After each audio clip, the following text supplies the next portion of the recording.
Bonjour et bienvenue mes amis au pack de blagues d'aujourd'hui. Si les blagues d'aujourd'hui vous ont fait sourire, n'oubliez pas de liker et de vous abonner. Un fermier donne ses dernières instructions à sa femme avant d'aller en ville faire des courses. Un type va passer cet après-midi pour inséminer une des vaches. J'ai mis un clou au-dessus de la stalle de droite, comme ça tu sauras laquelle il doit prendre. Satisfait qu'elle ait compris, le fermier s'en va.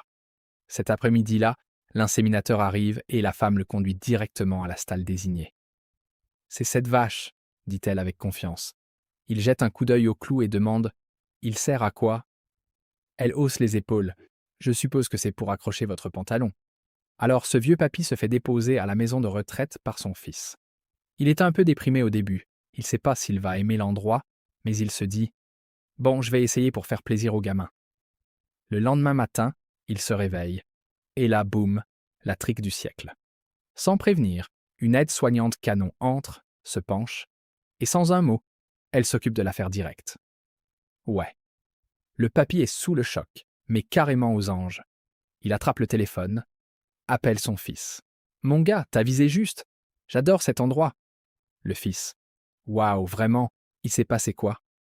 Le papy. Mon fils, je me réveille avec une érection d'enfer. Et une superbe nana entre et s'en occupe comme si ça faisait partie de son service.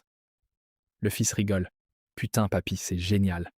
Plus tard dans la journée, le papy se balade dans le couloir avec son déambulateur, tout content. Mais là, glissade. Il se retrouve par terre, incapable de se relever. Et là, un énorme aide-soignant patibulaire passe, descend le froc du papy, et disons qu'il l'aide à se relever, mais pas que. Puis il repart comme si de rien n'était. Le papy rampe jusqu'au téléphone, rappelle son fils en panique. Mon fils, faut que tu me sortes de là. Cet endroit est dingue. Le fils dit Papy, tu étais aux anges ce matin. Qu'est-ce qui s'est passé? Le papy dit Ouais, la gaule, ça m'arrive une fois par mois, mais je me casse la gueule 3 ou 4 fois par jour. Pendant l'office, le pasteur a demandé si quelqu'un dans l'assistance voulait exprimer sa gratitude pour des prières exaucées. Une dame s'est levée et s'est avancée. Elle a dit J'ai une raison de remercier le Seigneur. Il y a 2 mois, mon mari Jacques a eu un terrible accident de vélo et son sternum a été complètement broyé. La douleur était atroce et les médecins ne savaient pas s'ils pourraient l'aider. Un murmure parcourut l'assistance, les hommes imaginant la douleur du pauvre Jacques. Elle continua. Jacques ne pouvait ni me prendre dans ses bras, ni prendre les enfants, et chaque mouvement lui causait une douleur horrible. Nous avons prié pendant que les médecins effectuaient une délicate opération. Ils ont réussi à reconstituer les morceaux broyés du sternum de Jacques et à le maintenir avec du fil métallique. Nouveau frisson dans l'assistance masculine. Elle continua. Maintenant, Jacques est sorti de l'hôpital, et les médecins disant qu'avec le temps, son sternum devrait complètement guérir. Tous les hommes soupirèrent de soulagement. Le pasteur se leva et demanda prudemment si quelqu'un d'autre avait quelque chose à dire. Un homme se leva et s'approcha lentement du pupitre. Il dit « Bonjour, je suis Jacques, et je voudrais dire à ma femme que le mot, c'est sternum. » Un homme traverse la campagne profonde quand il aperçoit un écriteau devant une bicoque délabrée. Chien parlant à vendre. Curieux, il frappe à la porte. Un vieux bonhomme ouvre et lui dit que le chien est dans le jardin. L'homme va derrière la maison et trouve un labrador bien toiletté assis là. « Tu parles ?» demande-t-il. « Ouais », répond le labrador. L'homme en reste bouche bée. Une fois remis, il dit « Bon, raconte ton histoire. » Le chien soupire et commence. « Eh bien, j'ai découvert que je pouvais parler quand j'étais chiot. Je me suis dit que je devais mettre ce don à profit.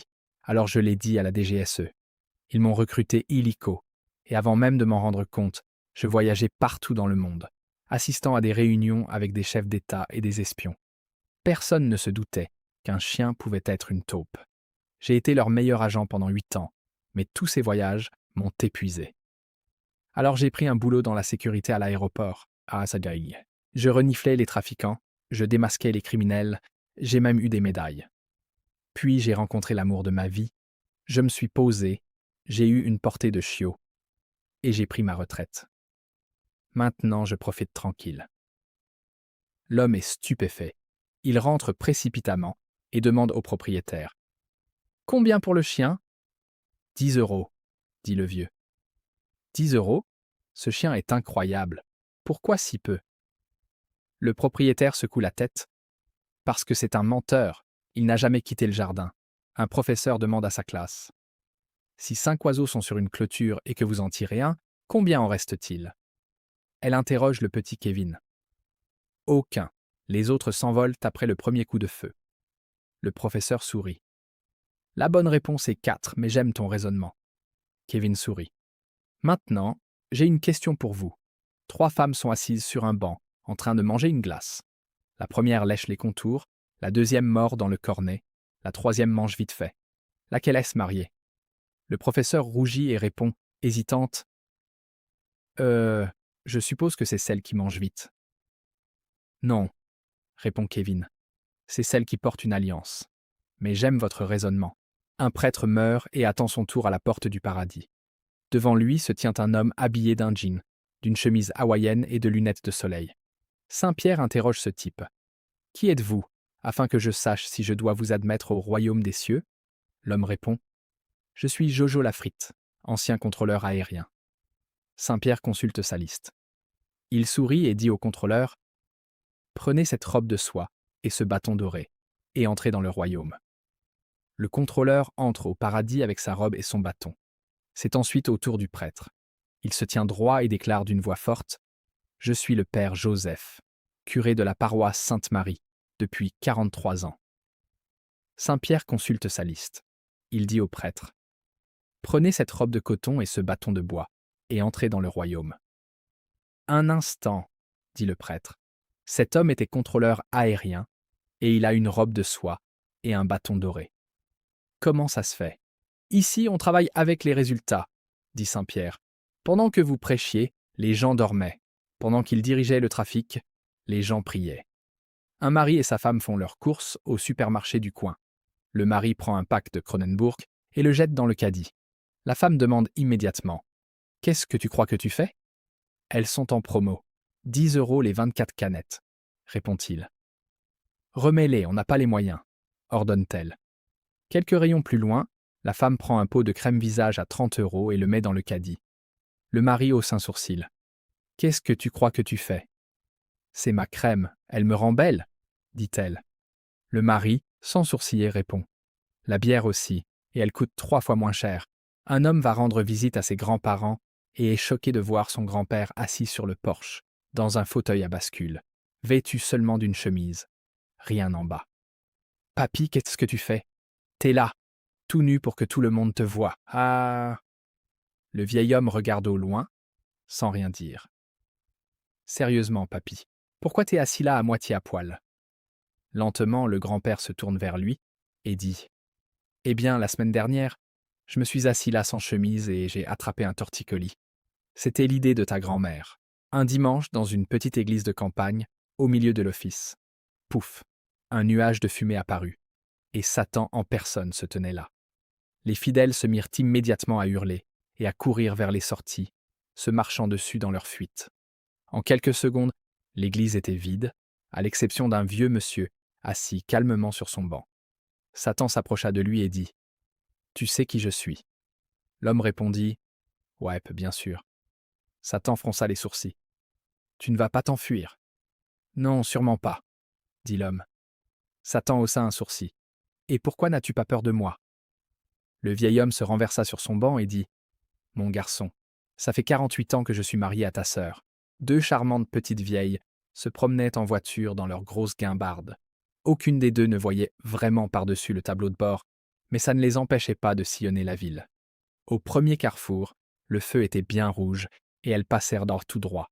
La passagère cligna des yeux plusieurs fois et se dit « j'ai peut-être rêvé. » Quelques minutes plus tard, un autre feu rouge. Et elles ne s'arrêtèrent pas. Là, elle commença à s'inquiéter. « Bon, si ça se reproduit, je dis quelque chose, c'est sûr. » Et effectivement, au 3e feu rouge, elles passèrent comme une lettre à la poste. Elle agrippa son siège, se tourna vers son amie et cria « Georgette, on vient de griller 3 feux rouges. On aurait pu provoquer un accident. » Georgette la regarda complètement choquée et dit « Mais c'est moi qui conduis. » Une femme était furieuse. Son mari était encore en retard. Fumant de rage, elle griffonna un mot et le laissa sur la table de nuit. « J'en ai assez. Je te quitte. N'essaie pas de me retrouver. » Puis elle se glissa silencieusement sous le lit, déterminée à voir sa réaction quand il rentrerait. Quelques minutes plus tard, il entra. Elle l'entendit s'arrêter. Il prit le mot. Silence. Puis le bruit d'un stylo griffonnant quelque chose. Soudain, il passa un coup de fil. Elle est enfin partie. Oui, pour de vrai cette fois. Je suis là dans 10 minutes. Mais la petite chose rouge que j'aime. Ce soir va être fou. Il raccrocha, attrapa ses clés, et partit. Le cœur battant, les yeux brûlants de larmes, elle sortit de sous le lit et attrapa le mot pour voir ce qu'il avait écrit. Il disait « J'ai vu tes jambes. Je reviens. Je vais chercher du lait. La semaine dernière, j'ai emmené mes petits-enfants au restaurant. Mon petit-fils de 6 ans a demandé s'il pouvait dire le bénédicité. Alors que nous inclinions la tête, il a dit « Mon Dieu est bon. Mon Dieu est grand. Merci pour ce repas, et je te remercierai encore plus si papy nous prend une glace pour le dessert. Et liberté, égalité, fraternité pour tous. Amen. » Au milieu des rires des autres clients, j'ai entendu une femme remarquer. C'est ça le problème dans ce pays. Les enfants aujourd'hui ne savent même pas prier. Demander une glace à Dieu, pourquoi pas? Moi, jamais. En entendant ça, mon petit-fils a fondu en larmes et m'a demandé « J'ai mal fait? Dieu est fâché contre moi ?» Alors que je le prenais dans mes bras en lui assurant qu'il avait très bien fait et que Dieu n'était pas du tout fâché, un vieux monsieur s'est approché de la table.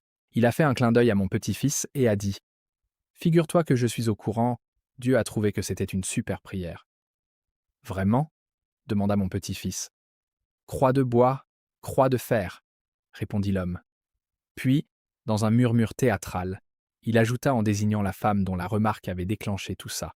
« Dommage qu'elle ne demande jamais de glace à Dieu. Une petite glace, ça fait du bien à l'âme de temps en temps. » Naturellement, j'ai acheté des glaces à mes petits-enfants à la fin du repas. Mon petit-fils fixa la sienne un instant, puis fit quelque chose que je n'oublierai jamais. Il prit sa coupe, s'approcha sans un mot de la femme et la déposa devant elle. Avec un grand sourire, il lui dit « Tenez, c'est pour vous. Mettez-vous là où je pense, espèce de vieille peau acariâtre. » Ça prend aux tripes, pas vrai? Un homme se faisait couper les cheveux avant son voyage à Rome. Il mentionna ses projets de voyage, et le coiffeur dit « Rome, pourquoi tu veux aller là-bas? C'est bondé et sale. Tu fais une erreur. Comment tu y vas? » « On prend Air France, » répondit l'homme. « On a eu une super offre. »« Air France ?» dit le coiffeur en secouant la tête. « Cette compagnie? Leurs avions sont vieux, les hôtesses ne sont pas terribles, et ils sont toujours en retard. Alors, où vous logez? » « On est au Méridien Étoile. »« Ah, cet hôtel était nul. Chambre petite, service médiocre. Et c'est beaucoup trop cher. Et votre programme sur place? » « On va visiter le Vatican, et on espère avoir une chance de voir le pape. »« Bonne chance avec ça, » rit le coiffeur. « Tu seras coincé tout au fond de la place Saint-Pierre, et de là, le pape ressemblera à une fourmi. Tu vas déchanter. » Un mois plus tard, l'homme revint pour sa coupe habituelle. Le coiffeur demanda « Alors, ce voyage à Rome? »« C'était incroyable, » répondit l'homme. « Non seulement nous avons volé sur un des tout nouveaux avions d'Air France, mais en plus, il y avait surbooking. Alors ils nous ont surclassés en première. La nourriture était délicieuse, et les hôtesses ils étaient grandes et formidables. Et l'hôtel, ils venèrent de faire une rénovation de 20 millions d'euros, c'est devenu le meilleur endroit de la ville. Il y avait aussi surbooking, alors ils nous ont donné la suite présidentielle sans supplément. »« Eh bien, je suis sûr que tu n'as pas vu le pape, » grommela le coiffeur. « En fait, si, » dit l'homme avec un sourire. « Pendant notre visite au Vatican, un garde m'a touché l'épaule et m'a dit que le pape aimait rencontrer certains visiteurs. Il m'a invité dans une pièce privée, et 5 minutes plus tard, le pape est entré, m'a serré la main, et j'ai même pu m'agenouiller pendant qu'il me parlait. »« Waouh, vraiment ?» demanda le coiffeur. « Et qu'est-ce qu'il a dit ?»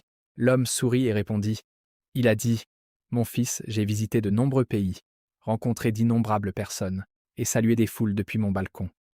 Mais vous devez avoir le pire coiffeur du monde. » Une femme se réveille au milieu de la nuit et remarque que son mari n'est pas dans le lit. Elle enfile sa robe de chambre, prend une tasse de café et se rend silencieusement dans le salon. « Tout va bien, chérie ?» demande-t-elle en entrant. « Pourquoi es-tu debout si tard ?» Le mari lève les yeux de son café, l'air un peu sérieux. « Tu te souviens, il y a 20 ans quand on sortait ensemble et que tu n'avais que 15 ans ?» demande-t-il.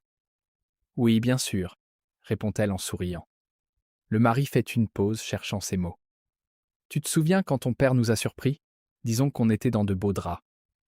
Oui, je me souviens, dit-elle en s'asseyant à côté de lui. Il continue. Tu te souviens quand il m'a dit ou tu épouses ma fille, ou tu vas le regretter. Je m'en souviens aussi. Elle rit doucement. Il essuie une larme et dit aujourd'hui, j'aurais été libre. Bonjour et bienvenue, mes amis, au pack de blagues d'aujourd'hui. Si les blagues d'aujourd'hui vous ont fait sourire, n'oubliez pas de liker et de vous abonner.